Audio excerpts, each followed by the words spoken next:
ಬಣ್ಣ ತಿಂದು ಸಿಹಿ ಹಣ್ಣ ಕೊಡುವ ಮರ ನೀಡಿ ನೀಡಿ ಮುಕ್ತ.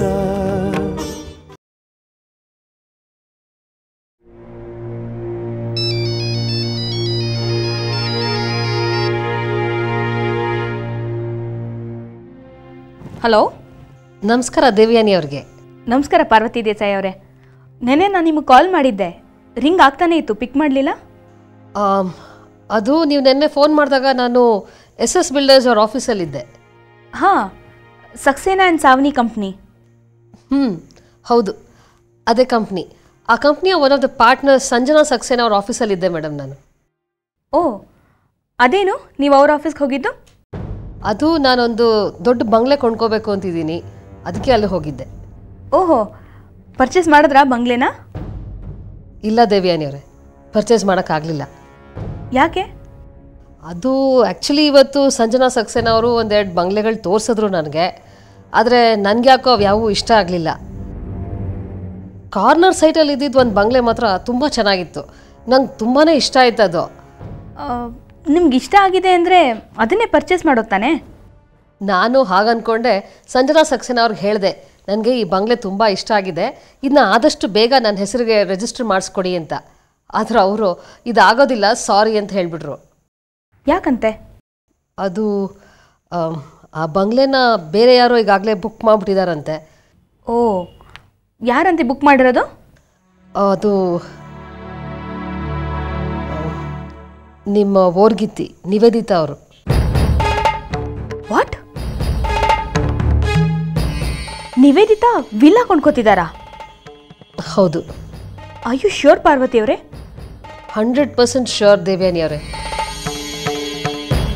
ಸ್ವತಃ ಸಂಜನಾ ಸಕ್ಸೇನಾ ಅವರೇ ನಂಗೆ ಈ ಮಾತನ್ನು ಹೇಳಿದ್ದಾರೆ. ನಾನು ನೋಡಿದ ಕಾರ್ನರ್ ಸೈಟ್ ಬಂಗ್ಲೆ ನಿವೇದಿತಾ ಅವ್ರ ಹೆಸರಲ್ಲಿ ಬುಕ್ ಆಗಿದೆ. 2 ಕೋಟಿ ರೂಪಾಯಿಗೆ ಡೀಲ್ ಫೈನಲ್ ಆಗಿದೆ. ಟೋಕನ್ ಅಡ್ವಾನ್ಸ್ ಕೂಡ ಕೊಟ್ಟಿದ್ದಾರೆ, 20,000 ರೂಪಾಯಿ. ಓ, ನನಗಂತೂ ನಿವೇದಿತಾ ಅವ್ರ ಹೆಸರಲ್ಲಿ ಬುಕ್ ಆಗಿರೋ ಆ ಬಂಗ್ಲೆ ತುಂಬಾ ಇಷ್ಟ ಆಯಿತು. ಅದಕ್ಕೆ ನಾನು ಸಂಜನಾ ಅವ್ರಿಗೆ ಹೇಳಿ ಬಂದಿದ್ದೀನಿ, ನೀವು ನಿವೇದಿತಾ ಅವ್ರಿಗೆ ಈ ಬಂಗ್ಲೆನ 2 ಕೋಟಿಗೆ ಡೀಲ್ ಫೈನಲ್ ಮಾಡಿದ್ದೀರಿ, ಆದರೆ ನಾನು ನಿಮಗೆ 2.5 ಕೋಟಿ ರೂಪಾಯಿ ಕೊಡೋಕ್ಕೆ ರೆಡಿ ಇದ್ದೀನಿ ಅಂತ. ಅದಕ್ಕೆ ಅವರು ನಿವೇದಿತಾ ಅವ್ರ ಜೊತೆಲಿ ಮಾತಾಡಿ ಹೇಳ್ತೀನಿ ಅಂತ ಹೇಳಿದ್ದಾರೆ. ದೇವ್ಯಾನಿ ಅವರೇ, ನಿವೇದಿತಾ ಅವರು ಹೇಳಿ ಕೇಳಿ ಮಿಡ್ಲ್ ಕ್ಲಾಸ್ ಫ್ಯಾಮಿಲಿಯವರು. ಅದು ಅಲ್ಲದೆ ಅವರು ಶಿವಕೃಷ್ಣ ದೇಸಾಯಿ ಅವರ ಪಕ್ಷದ ಅಧ್ಯಕ್ಷೆ. ಆಕೆ ತುಂಬ ಕ್ಲೀನ್ ಹ್ಯಾಂಡ್ ಅಂತಲೂ ಕೇಳಿದ್ದೀನಿ. ಅಂಥದ್ರಲ್ಲಿ ಅವ್ರ ಹತ್ರ ಇಷ್ಟೊಂದು ಅಮೌಂಟು ಹೇಗೆ ಬಂತು? ಆಶ್ಚರ್ಯ ಆಗ್ತಿದೆ. ಅದೇ ನನಗೂ ಅರ್ಥ ಆಗ್ತಿಲ್ಲ. ದೇವ್ಯಾನಿ ಅವರೇ, ಐ ಆಮ್ ಸಾರಿ. ನಾನು ಫೋನ್ ಮಾಡಿದ ಮುಖ್ಯವಾದ ಉದ್ದೇಶ ಅಂದರೆ, ಈ ಜೇನಹೊಳೆ ಕ್ಷೇತ್ರದಿಂದ ನನ್ನ ತಮ್ಮನಿಗೆ ಹೈಡಲ್ ಪವರ್ ಪ್ರಾಜೆಕ್ಟ್ ಸಿಗೋದ್ರ ಬಗ್ಗೆ ನೀವು ಸೆಂಟ್ರಲ್ ಪವರ್ ಮಿನಿಸ್ಟರ್ ಜೊತೆಲಿ ಮಾತಾಡೋಕ್ಕೆ ಹೋಗಿದ್ರಲ್ಲ, ಆ ವಿಷಯ ಏನಾಯಿತು ಅಂತ ಕೇಳೋಣ ಅಂತ ಫೋನ್ ಮಾಡಿದೆ. ಜೇನಹೊಳೆ ಕ್ಷೇತ್ರದ ಹೈಡಲ್ ಪವರ್ ಪ್ರಾಜೆಕ್ಟ್ಗೆ ಇನ್ ಪ್ರಿನ್ಸಿಪಲ್ ಅಪ್ರೂವಲ್ ಕೊಟ್ಟಿದ್ದಾರೆ. ನಿಮ್ಮದೇ ಆಗುತ್ತೆ ಆ project. Oh, thank you very much. It's okay. Further details ಎಲ್ಲ ನಾನು ಊರಿಗೆ ಬಂದ ಮೇಲೆ ತಿಳಿಸ್ತೀನಿ. ಓಕೆ, ಆಗ್ಬೋದು. Thank you. ಬಾಯ್. ಬಾಯ್.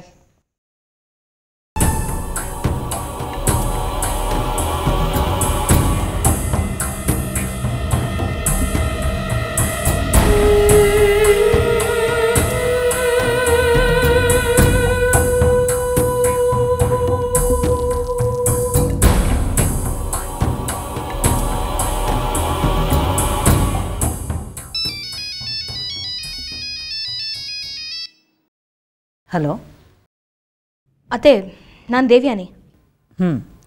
ಗೊತ್ತಾಯಿತು. ಹೇಳು ದೇವ್ಯಾನಿ, ಯಾವಾಗ ಬರ್ತಿದ್ಯಾ ಡೆಲ್ಲಿಯಿಂದ? ನಾಳೆ ಬರ್ತಿದ್ದೀನತ್ತೆ.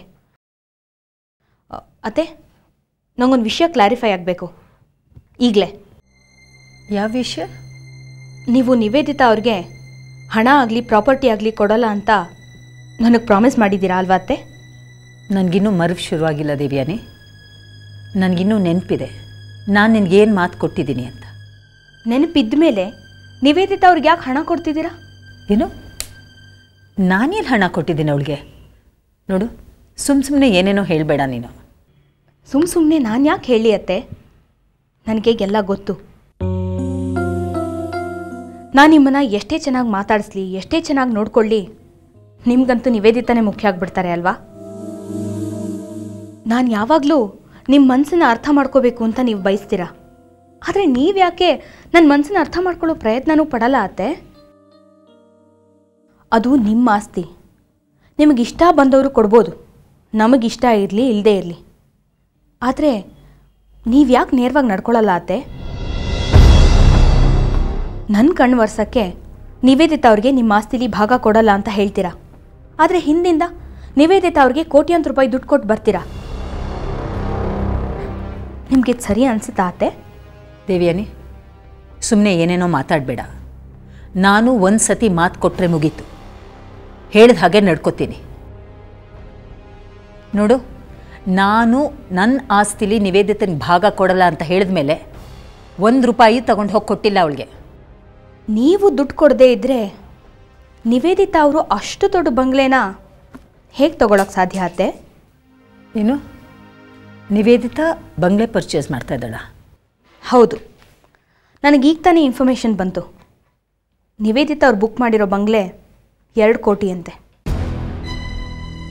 ಅಷ್ಟು ದುಡ್ಡು ನಿವೇದಿತಾ ಅವ್ರಿಗೆ ಹೇಗೆ ಬರುತ್ತೆ ನೀವು ಕೊಡದೇ ಇದ್ದರೆ? ನೋಡು ದೇವ್ಯಾನಿ, ನಿಂಗೆ ಬಂದಿರೋ ಇನ್ಫಾರ್ಮೇಷನು ಸಂಪೂರ್ಣವಾಗಿ ಸತ್ಯ ಅಲ್ಲ. ನಾನು ನನ್ನ 120 ಕೋಟಿ ಆಸ್ತಿಲಿ ನಿವೇದಿತನ ಭಾಗ ಕೊಡಬೇಕು ಅಂದ್ಕೊಂಡಿದ್ದೆ. ಆಗ ನಾನೇ ಶಾರದಮ್ಮನವ್ರಿಗೆ ಫೋನ್ ಮಾಡಿ ನಿಮ್ಮ ಮಗಳಿಗೂ ನಾನು ಆಸ್ತಿಲಿ ಭಾಗ ಕೊಡ್ತೀನಿ ಅಂತ ತಿಳಿಸಿದ್ದೆ. ಅದನ್ನು ಕೇಳಿದ್ಮೇಲೆ ಶಾರದಮ್ಮನವರು ನಿವೇದಿತನ ಹೆಸರಿನಲ್ಲಿ ಬಂಗ್ಲಾ ತೊಗೊಬೇಕು ಅಂದ್ಕೊಂಡು ಅಡ್ವಾನ್ಸ್ನ ಕೊಟ್ಟಿದ್ರು 20,000. ಆದರೆ ನಿನ್ನ ಮನಸ್ಸಿಗೆ, ಕೃಷ್ಣನ ಮನಸ್ಸಿಗೆ ನೋವಾಗುತ್ತೆ ಅಂತ ಗೊತ್ತಾದಮೇಲೆ ನಾನು ಶಾರದಮ್ಮನವ್ರಿಗೆ ಫೋನ್ ಮಾಡಿ ಹೇಳಿದೆ, ನಾನು ನಿವೇದಿತನಿಗೆ ಆಸ್ತಿ ಕೊಡೋಕ್ಕಾಗ್ತಾ ಇಲ್ಲ ಅಂತ. ಅದು ಗೊತ್ತಾದ ಮೇಲೆ ಅವರು ಬಂಗ್ಲೆ ಪರ್ಚೇಸ್ ಮಾಡೋ ವಿಷಯನ ಡ್ರಾಪ್ ಮಾಡಿದ್ದಾರೆ. ಗೊತ್ತಾ ನಿನಗೆ? ಪೂರ್ತಿ ವಿಷಯ ತಿಳ್ಕೊಳ್ಳೋ ವ್ಯವಧಾನ ಇಲ್ವಾ ದೇವ್ಯಾನಿ ನಿನಗೆ? ನೋಡು, ಅಷ್ಟಕ್ಕೂ ಅದು ನನ್ನ ಆಸ್ತಿ. ನಾನು ಬೇಕಿದ್ದರೆ ನನ್ನ ಎಲ್ಲ ಆಸ್ತಿನೂ ನಿವೇದಿತನ ಕೊಡೋ ಹಕ್ಕು, ಸ್ವಾತಂತ್ರ್ಯ ಇದೆ. ಆದರೆ ಮನೆ ನೆಮ್ಮದಿಗೋಸ್ಕರ ನಾನು ಆ ರೀತಿ ಮಾಡಲಿಲ್ಲ. ದಯವಿಟ್ಟು ಇದನ್ನು ಅರ್ಥ ಮಾಡ್ಕೊ. ನಿನಗೆ ಹೆದರಿ ನಾನು ಈ ಮಾತು ಹೇಳ್ತಾ ಇಲ್ಲ. ನಿಂಗೆ ಸತ್ಯ ಗೊತ್ತಾಗಲಿ ಅಂತ ನಾನು ಈ ಮಾತು ಹೇಳ್ತಾ ಇದ್ದೀನಿ. ನೋಡು, ಈ ವಿಷಯನ ಮುಂದುವರ್ಸೋಕ್ಕೆ ನಾನು ಇಷ್ಟಪಡಲ್ಲ. ಫೋನ್ ಇಡ್ತಾ ಇದ್ದೀನಿ.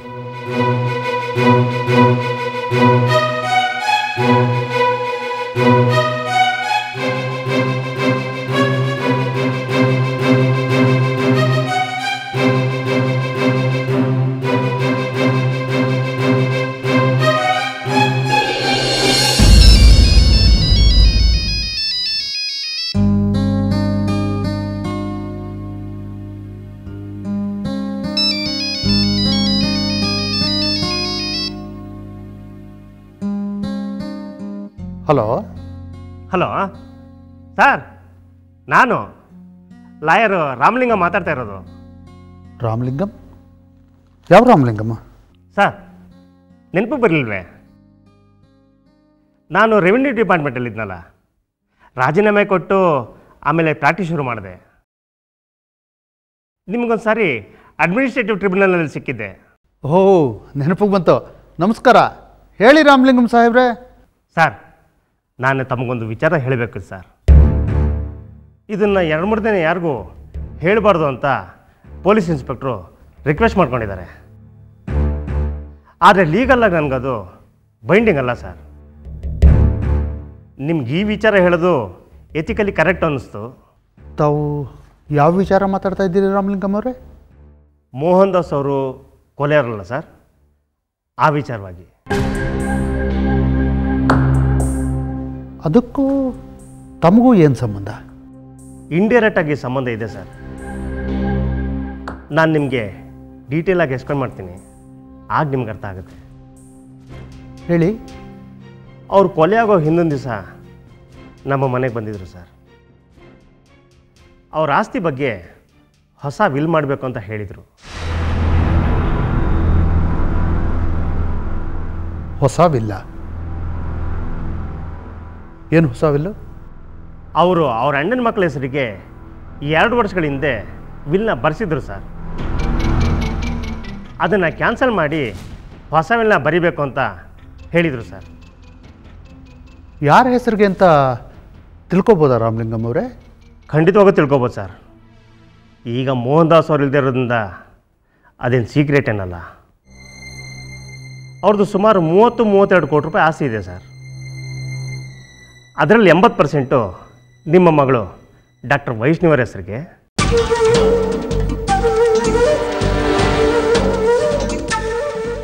ವೈಷ್ಣವಿ ಹೆಸರುಗ? ಓ, ಆಮೇಲೆ ಇನ್ನು 20% 3 ವೃದ್ಧಾಶ್ರಮಗಳಿಗೆ ಬರಬೇಕು ಅಂತ ಹೇಳಿದರು ಸರ್.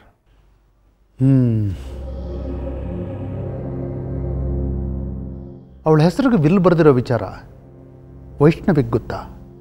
ಗೊತ್ತು ಅಂತ ಹೇಳಿದರು ಸರ್. ಓ, ಛೇ ಛೇ.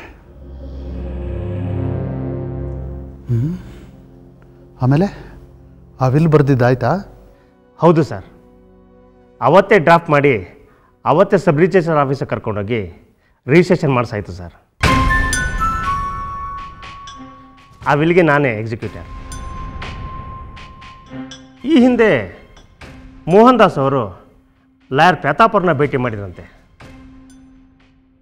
ಅವ್ರ ಅಣ್ಣನ ಮಕ್ಕಳ ಹೆಸರಲ್ಲಿರೋ ವಿಲ್ನ ಕ್ಯಾನ್ಸಲ್ ಮಾಡಿ ನಿಮ್ಮ ಮಗಳ ಹೆಸರಿಗೆ ಹೊಸ ವಿಲ್ನ ಬರೆಸೋದಕ್ಕೆ. ಆದರೆ ಲಾಯರ್ ಪ್ರತಾಪ್ ಅವರು ವೃಥಾ ಕಾಲಹರಣ ಮಾಡಿದ್ರಂತೆ. ಅದಕ್ಕೆ ನನಗೆ ಈ ಕೆಲಸ ವಹಿಸಿದ್ರು. ನಾನು ಮಾಡಿಕೊಟ್ಟೆ. ಇದಾಗಿ 2ನೇ ದಿವಸನೇ ಅವ್ರ ಕೊಲೆ ಆಗೋಯ್ತು ಸರ್.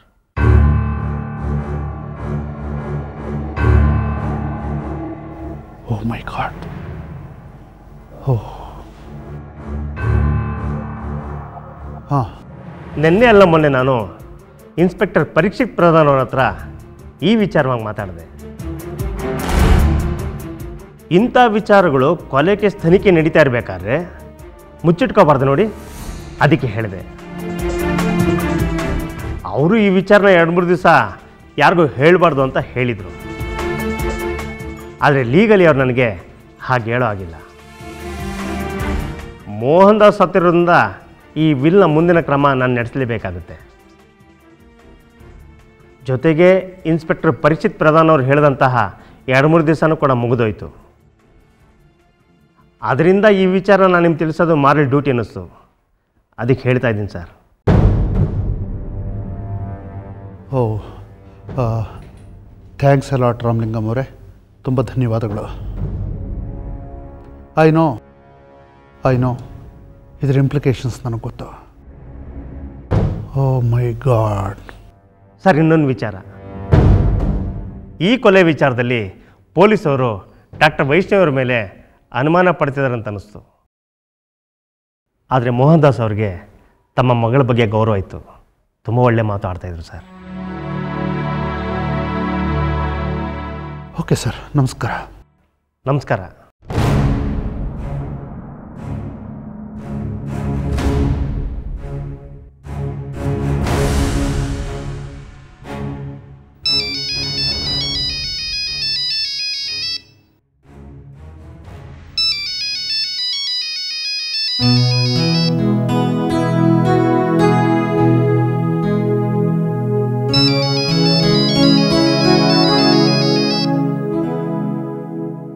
ಹಲೋ.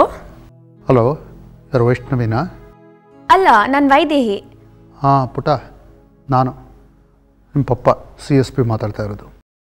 ಓ ಹಾಯ್ ಪಪ್ಪ. ನಿನ್ನ ಹಾಯ್ಗೆ ಎಲ್ಲ ಇರಲಮ್ಮ. ಏನೋ ಸ್ವಲ್ಪ ಟೆನ್ಷನ್ ಇದೆ.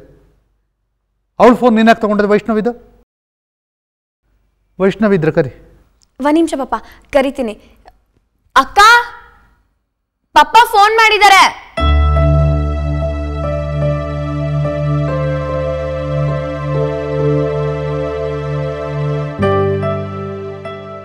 ಹಲೋ ಪಪ್ಪ.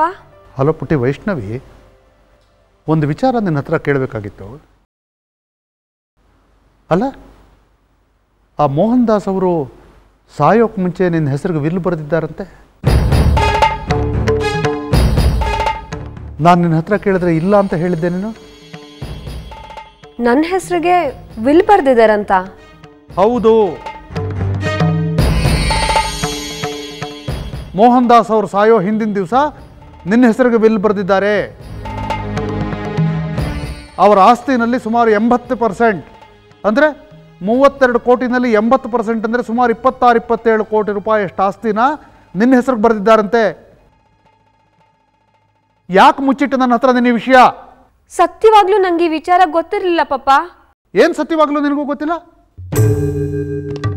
ಮೋಹನ್ ದಾಸ್ ಅವರು ಸಾಯೋ ಹಿಂದಿನ ದಿವಸ ಅವ್ರ ಹತ್ರ ಹೋದಾಗ ರಾಮಲಿಂಗಂ ಅವ್ರಿಗೆ ಹೇಳಿದ್ದಾರಂತೆ, ವೈಷ್ಣವಿ ಇವ್ರಿಗೆ ವಿಚಾರ ಗೊತ್ತಾ ಅಂತ ರಾಮಲಿಂಗಂ ಅವ್ರು ಕೇಳಿದ್ದಕ್ಕೆ ವೈಷ್ಣವಿಗೆ ಹೇಳಿದ್ದೀನಿ ಅಂತ ಹೇಳಿದ್ರಂತೆ ಮೋಹನ್ ದಾಸ್ ಅವರು. ಏನು ರಾಮಲಿಂಗಂ ಸುಳ್ಳು ಹೇಳ್ತಾರ? ನನಗೆ ಸತ್ಯವಾಗಿ ಗೊತ್ತಿಲ್ಲ ಅಂತ ಹೇಳ್ತೀಯಲ್ಲ. ಮತ್ ನಾನ್ ಸುಳ್ಳು ಹೇಳ್ತಿದ್ದೀನ ಪಪ್ಪ? ದೇವ್ರಾಣೆಗೂ ನಂಗೆ ಈ ವಿಚಾರ ಗೊತ್ತಿಲ್ಲ. ಒಂದು 15 ದಿವಸದ ಮುಂಚೆ ನಿನ್ನ ಹೆಸರಿಗೆ ವಿಲ್ ಮಾಡಬೇಕು ಅಂತಿದ್ದೀನಿ ಅಂತ ಹೇಳಿದ್ರು. ಆದರೆ ನನ್ನ ಹೆಸರಿಗೆ ವಿಲ್ ಮಾಡಿರೋದು ನಂಗೆ ಗೊತ್ತಿರಲಿಲ್ಲ ಪಪ್ಪ. ಆಯ್ತಮ್ಮ, ಆಯಿತು. ಅವ್ರು ಸಾಯೋ 15 ದಿವಸದ ಮುಂಚೆ ನಿನ್ನ ಹೆಸರಿಗೆ ವಿಲ್ ಮಾಡ್ತೀನಿ ಅಂತ ನಿನ್ನ ಹತ್ರ ಹೇಳಿದ್ರಲ್ಲ, ಆ ವಿಚಾರ ನನ್ನ ಹತ್ರ ಯಾಕೆ ಬಗೊಳ್ಳಿಲ್ಲ ನೀನು? ಸಾರಿ ಪಪ್ಪ. ಈಗೇನಾಗ್ಬೋದು ಪಪ್ಪ? ಏನಾಗುತ್ತೆ ಅಂದರೆ 1000 ಥರ ಆಗ್ಬೋದು. ಏನಮ್ಮ, ಇದೊಂದು ಮೇಜರ್ ಕೊಲೆ ಪ್ರಕರಣ ಆಗ್ತಾ ಇದೆ. ಈಗ ಏನಾಗುತ್ತೆ ಅಂತ ಕೇಳ್ತೀಯಲ್ಲ. ನೋಡು, ಇದರಿಂದ ಏನಾಗುತ್ತೆ, ಮೋಹನ್ ದಾಸ್ ಅವರು ಕೊಲೆ ಮಾಡಿರೋದು ನೀನು ಅಂತ ಸಂದೇಹ ಪಡೋ ಹಾಗಾಗುತ್ತೆ ಪೊಲೀಸ್ನವರು.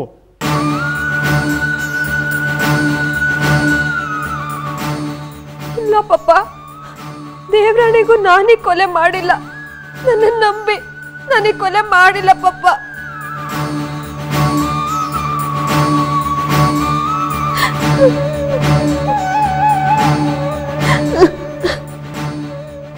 ವೈಷ್ಣವಿ, ಅಳಬೇಡ ಪ್ಲೀಸ್, ಅಳಬೇಡಪ್ಪ. ನಂಗೆ ಸಂಕಟ ಆಗುತ್ತೆ ಕಂದ, ಅಳಬೇಡ. ಸಾರಿ, ನಾನು ಜೋರಾಗಿ ಮಾತಾಡಿದರೆ. ಅಮ್ಮ ಇದ್ದಾರೇನು ಮನೇಲಿ? ಇಲ್ಲ ಪಪ್ಪ, ಇಂಟರ್ನ್ಯಾಷನಲ್ ಅಡ್ವೊಕೇಟ್ ಕಾನ್ಫರೆನ್ಸ್ ಇದೆಯಲ್ಲ ಅಮೆರಿಕದಲ್ಲಿ, ಅದನ್ನು ಅಟೆಂಡ್ ಮಾಡಕ್ಕೆ ಹೋಗಿದ್ದಾರೆ. ಹೌದಾ? ಛೇ ಛೇ ಛೇ ಛೇ ಛೇ. ನಿಮ್ಮಮ್ಮನಾದರೂ ಇರಬೇಕಾಗಿತ್ತು ಈ ಟೈಮ್ನಲ್ಲಿ. ನಿಮ್ಮಮ್ಮ ಬೆಂಗಾ ಕ್ಯಾಬಿನೆಟ್ನಲ್ಲಿ ತುಂಬ ಜನ ಕ್ಲೋಸು. ಅವರ ಕೇಸುಗಳನ್ನೆಲ್ಲ ಅವ್ರು ನಡೆಸ್ಕೊಡ್ತಾರೆ. ತುಂಬ ಇನ್ಫ್ಲೂಯೆನ್ಸ್ ಇತ್ತು ನಿಮ್ಮಮ್ಮನಿಗೆ. ಈ ವಿಚಾರ ಎಕ್ಸ್ಪ್ಲೈನ್ ಮಾಡಿಬಿಟ್ಟು ಈ ಥರ ನನ್ನ ಮಗಳು ವೈಷ್ಣವಿ ಅಂತ ಒಂದು ಸರ್ತಿ ಪ್ಲೀಡ್ ಮಾಡ್ಕೊಂಡಿದ್ರೆ ಬೆಂಗಾ ಅವ್ರ ಹತ್ರ, ನಿನಗೆ ಪ್ರಾಬ್ಲಮ್ ಆಗ್ತಿರ್ಲಿಲ್ಲ ಕಂದ. ಇದೇ ಹೊತ್ತಿಗೆ ಹೋಗಿ ಅಲ್ಲಿ ಕೂತ್ಕೊಂಡಿದ್ದಾಳೆ ನಿಮ್ಮಮ್ಮ. ಇಡಿಯಟ್. ನೋಡೋದು, ನೀನು ಅಳಬೇಡ, ಅಳಬೇಡ. ನೋಡಮ್ಮ, ಆಗಲೇ ಪ್ರೀತಿಯಿಂದ ಹೇಳಿದ್ದೀನಿ ಅಳಬೇಡ ಅಂತ. ಪ್ಲೀಸ್ ಅಳಬೇಡ, ನನಗೆ ಬೇಜಾರಾಗುತ್ತೆ, ಸಂಕಟ ಆಗುತ್ತೆ. ಓಕೆ ನೋಡು, ಏನಾದರೂ ಯೋಚನೆ ಮಾಡೋಣ. ಬಿಡು, ನೀನು ಆರಾಮಾಗಿರು. ನಿನಗೇನು ಆಗದೆ ಇದ್ದ ಹಾಗೆ ನಾನು ನೋಡ್ಕೊಳ್ತೀನಿ. ಏನಾದರೂ ದಾರಿ ಯೋಚನೆ ಮಾಡೋಣ. ಕಟ್ ಮಾಡ್ತೀನಮ್ಮ ಫೋನು.